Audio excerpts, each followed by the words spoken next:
गणपतिगुं हवामहे कविं कवीनामुपमश्रवस्तमम् ज्येष्ठराजं ब्रह्मणां ब्रह्मणस्पत आनः शृण्वन्नोतिभिः सीदसादनम् प्रणो देवी सरस्वती वाजेभिर्वाजिनीवती धीनामभिद्रवतु गणेशाय नमः सरस्वत्यै नमः श्रीगुरुभ्यो नमः हरि ओम्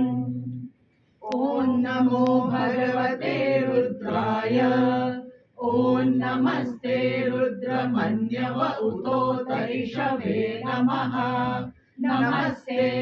अस्तु धन्वने बाहुभ्यामुदते नमः या तैषु शिवतमा शिवं बभूवते धनुः शिवा शरव्या या तव तया नो रुद्रमृडय या ते रुद्र शिवा तनूरघोरा पापकाशिनी तया नस्तनुवा शन्तमया गिरिशन्ताभिजाकशीः यामिषुङ्गिरिशन्तहस्ते विभर्षस्तवे शिवां गिरित्रतां कुरु माहि पुंसि पुरुषं जगत् शिवेन वचसा त्वा गिरिशाच्छावदामसि यथा नः सर्वमिज्जगदयक्ष्मगुं सुमना असत अद्य वोचदधिवक्ता प्रथमो दैव्योऽभिषक् अहीगुश्च सर्वान् जम्भयन् सर्वाश्च यातु धान्यः असौ यस्ताम्रो अरुणउतबभ्रुः सुमङ्गलः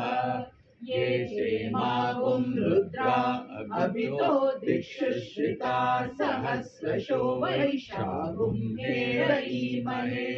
असौ यो वसर्पति नीलग्रीवो विलोहितः उतैनं गोपा अदृशन्नदृशन्नुदहार्यः उतैनं विश्वा भूतानि सदृष्टो मृगयातिनः नमो अस्तु नीलग्रीवाय सहस्राक्षाय नीरुषे अथो ये अस्य सत्त्वानो हन्तेभ्यो करं नमः प्रमुञ्चन्मनस्त्वमुभयोराग्नियोर्जां याश्च ते हस्त इषवः पराता भगवो वप अवतत्यधनुस्वगुं सहस्राक्षशतेषु दे निशीर्य शल्यानां मुखा शिवो नः सुमना भव विज्जन् धनुः कपर्दिनो विशल्यो बाणवागुं हुता अनेशन्नस्येषव आहुरस्य निषङ्गतिः या ते हेतिर्मीडुष्टमहस्ते बभूवते धनुः तयास्मान् विश्वतस्त्वमयक्ष्मया परिभुज नमस्ते अश्वायुधाय नातताय धृष्णवे उभाभ्यामुदते नमो बाहुभ्यां तव धन्वने परिते धन्वनो हेतिरस्मान् ऋणक्तु विश्वतः अथो य इषुधिस्तवारे अस्मन्निदेहितम् नमस्ते